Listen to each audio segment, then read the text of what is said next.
2024 Paris Olympics javelin മത്സരവേദി. മികവുറ്റ താരങ്ങളുടെ ഒരു നിര തന്നെ മത്സരിക്കുന്ന പോരാട്ടത്തിൽ കാഴ്ചയിൽ പക്ഷേ അത്ര ചടുലമെന്ന് തോന്നാത്ത എന്നാൽ കരുത്തുറ്റ റണ്ണപ്പുമായി അർഷദ് നദീം ജാവലിൻ മത്സരത്തിൽ പങ്കെടുക്കുന്നു. പാകിസ്ഥാനിൽ നിന്നുള്ള താരത്തിന്റെ ആദ്യ ശ്രമം ഫൗൾ. രണ്ടാം ശ്രമത്തിൽ പക്ഷേ താരം പിന്നിട്ടത് 92.97 മീറ്റർ ദൂരം. ചരിത്ര നിമിഷത്തിന്റെ പിറവി അവിടെ സംഭവിക്കുകയായിരുന്നു. അവിടെ ഒളിമ്പിക്സ് ചരിത്രത്തിലെ ഏറ്റവും മികച്ച ദൂരം പിറന്നു.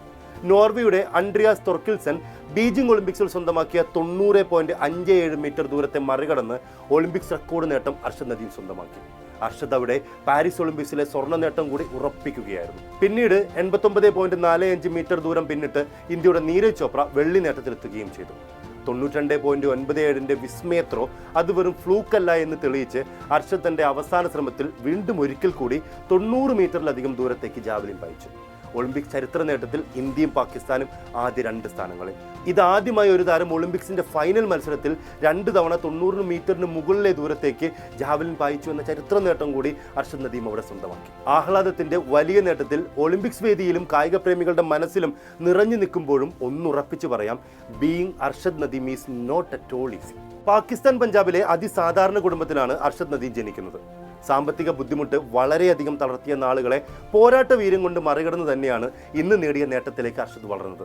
ചെറുപ്പം മുതൽ സ്പോർട്സ് തന്നെയായിരുന്നു അർഷദിന് പ്രിയം. ഷോട്ട് പുട്ടും ഡിസ്കസ് ത്രോയും പയറ്റിയ നദീമിന് പക്ഷേ കൂടുതൽ ഇഷ്ടം ക്രിക്കറ്റിനോടായിരുന്നു. പക്ഷെ പല കാരണങ്ങളും കൊണ്ട് ഇതിനോടെല്ലാം ബൈ പറഞ്ഞ അർഷദ് നദീം തന്റെ 18ാം വയസ്സിൽ അച്ഛന്റെ നിർബന്ധത്തിൽ ജാവലിൻ ത്രോയിലേക്ക് തിരിയുകയായിരുന്നു. 60 മീറ്റർ വരെ എറിയാൻ കഴിഞ്ഞ തുടക്കത്തിലെ കാലങ്ങൾക്ക് ശേഷം പടിപടിയായി അവസാനിക്കാത്ത ശ്രമങ്ങളിലൂടെ വളരുകയായിരുന്നു താരം. പരിശീലനം നടത്താൻ പോലും പണമില്ലാതിരുന്ന കാലത്ത് ഗ്രാമത്തിലുള്ളവരും ബന്ധുക്കളും കൊടുത്തിരുന്ന ചെറിയ ചെറിയ തുകകളാണ് താരത്തിന്റെ പരിശീലനം മുന്നോട്ട് കൊണ്ടുപോകാൻ സഹായിച്ചത്. കെട്ടിട നിർമ്മാണ തൊഴിലാളിയായ പിതാവിന്റെ സാമ്പത്തിക ബുദ്ധിമുട്ടുകളിൽ പരിതപിച്ച് സങ്കടപ്പെട്ടിരിക്കാതെ അർഷദ് തളരാതെ ശ്രമിച്ചുകൊണ്ടേയിരുന്നു. വീടിന്റെ അടുത്ത് ക്രമീകരിച്ച സ്ഥലത്ത് സ്വയം പരിശീലിച്ച അർഷദിന്റെ ജീവിതത്തിലെ ഏറ്റവും വലിയ വഴിത്തിരിവ് സംഭവിക്കുന്നത് 2015 രാജ്യാന്തര അത്ലറ്റിക് അസോസിയേഷന്റെ സ്കോളർഷിപ്പ് നേടിയതിലൂടെയാണ്. തനിക്ക് പുതിയൊരു ജാവലിൻ ലഭിക്കാൻ വേണ്ടി സമൂഹ മാധ്യമങ്ങളിൽ അപേക്ഷിക്കേണ്ടി വന്ന ഒരു ദുരിതപൂർണമായ കഴിഞ്ഞ കാലവും അർഷദിനുണ്ട്. അത്രമേൽ തീവ്രമായ അവസ്ഥയിലൂടെ കടന്നുപോയ ഒരാൾ വിജയങ്ങൾ നേടുമ്പോൾ ലോകത്തിനു മുൻപിൽ അർഷദ് വിട്ടുകൊടുക്കാതെ സ്വപ്നങ്ങൾക്ക് വേണ്ടി പോരാടുന്നവർക്ക് മുന്നിലെ ഏറ്റവും തിളക്കമുള്ള മാതൃകയാവുകയാണ്. വിദേശ പരിശീലനമോ പരിശീലകന്റെ സഹായമോ ഇല്ലാതെ അത്തരമൊരു സഹായം നേടാൻ സാമ്പത്തികമായി വഴികളില്ലാത്തവൻ വിജയം നേടുമ്പോൾ അതിലും വലിയ നിശ്ചയദാർഢ്യത്തിന്റെ മാതൃക മറ്റെന്താണുള്ളത്. ഒളിമ്പിക്സ് ഫൈനലിന് മുൻപ് 9 തവണയാണ് അർഷദ് നദീമും നീരജ് ചോപ്രയും പരസ്പരം ഏറ്റുമുട്ടിയത്. ഒരിക്കൽ പോലും നീരജിനെ തോൽപ്പിക്കാൻ അർഷദ് നദീമിന് കഴിഞ്ഞേയിരുന്നില്ല. പക്ഷെ ഏറ്റവും അനിവാര്യമായ സമയത്ത്, ഏറ്റവും നിർണായകമായ സമയത്ത് ഒളിമ്പിക് വേദിയിൽ വിജയത്തിന്റെ ആകാശത്തിലേക്ക് ജാവലിൻ പായിക്കാൻ അർഷദ് നദീമിന് കഴിഞ്ഞു. ബുഡാപെസ്റ്റിൽ അർഷദ് നീരജിന് പിന്നിൽ 2ാമതായിരുന്നു. വിജയാഘോഷത്തിന്റെ സമയത്ത് ഇന്ത്യയുടെ പതാകയ്ക്ക് കീഴിൽ നീരജിനൊപ്പം അർഷദും ചേർന്ന് നിന്നു. രാജ്യാതിർത്തികൾ കായിക സ്നേഹത്തിൽ മാറ്റപ്പെട്ട നിമിഷം. പക്ഷെ നീരജിനൊപ്പം ഇന്ത്യൻ പതാകയ്ക്കൊപ്പം നിന്നതിൽ അന്ന് പലരും അർഷദിനെ സാമൂഹ്യ മാധ്യമങ്ങളിൽ വല്ലാതെ വിമർശിക്കുകയായിരുന്നു. പക്ഷെ അതൊന്നും ഇരുവരുടെയും സ്നേഹത്തെയോ നദീമിന്റെ പോരാട്ട വീരത്തെയോ തളർത്തുന്നതായിരുന്നില്ല.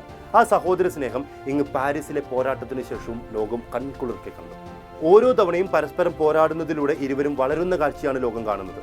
പാരീസ് ഒളിമ്പിക്സിന്റെ ഫൈനൽ പോരാട്ടത്തിൽ 2 തവണ 90 മീറ്റർ കടന്നതുൾപ്പെടെ 3 തവണയാണ് അർഷദ് നദീം 90 മീറ്ററിന് മുകളിലെ ദൂരം കണ്ടെത്തിയിട്ടുള്ളത്. പക്ഷെ കരിയറിൽ ഒരിക്കൽ പോലും 90 മീറ്ററിനപ്പുറം ജാവലിൻ പായിക്കാൻ കഴിഞ്ഞിട്ടില്ല നീരജ് ചോപ്രയ്ക്ക്.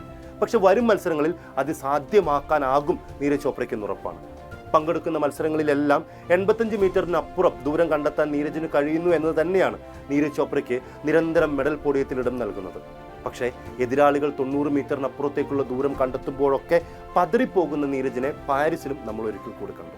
നദീം ഓരോ സ്റ്റേജ് കഴിയും തോറും കൂടുതൽ ദൂരം കണ്ടെത്തി തന്നെയാണ് ഇതുവരെയും മുന്നോട്ട് പോയിട്ടുള്ളത്.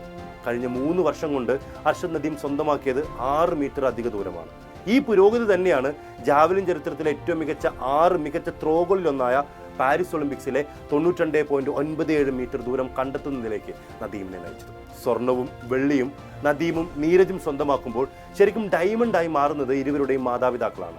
പല കാരണങ്ങളുടെയും പേരിൽ പാകിസ്ഥാനിൽ നിന്നുള്ള താരങ്ങൾ വിജയങ്ങൾ നേടുമ്പോൾ അഭിനന്ദിക്കാൻ മറക്കുന്നവർ ഇന്നും നമുക്കിടയിൽ ഉണ്ടെന്നുള്ളതാണ് യാഥാർത്ഥ്യം. അത്തരക്കാരുടെ ഇടയിൽ നിന്നുകൊണ്ട് തന്നെ ഇരുവരും തങ്ങളുടെ മക്കളാണെന്നും ഇരുവർക്കു വേണ്ടിയും പ്രാർത്ഥിച്ചിരുന്നുവെന്നും നീരജും നദീമും സഹോദരങ്ങളാണെന്നും ഇരുവരുടെയും അമ്മമാർ സംസാരിക്കുമ്പോൾ അത് രാജ്യാതിർത്തിയിൽ രാഷ്ട്രീയ വിദ്വേഷം പുലർത്തുന്നവർക്കുള്ള തിരിച്ചടി കൂടിയായി മാറുകയായിരുന്നു. ആവർത്തിക്കപ്പെടുന്ന ഈ വിജയങ്ങൾ ഇനിയും നദീം, നിന്റെ പോരാട്ടം അത് ലോകത്തെല്ലാവർക്കുമുള്ള, കായിക പ്രേമികൾക്കെന്നല്ല എല്ലാവർക്കുമുള്ള ഒരു വലിയ മാതൃക തന്നെയാണ്.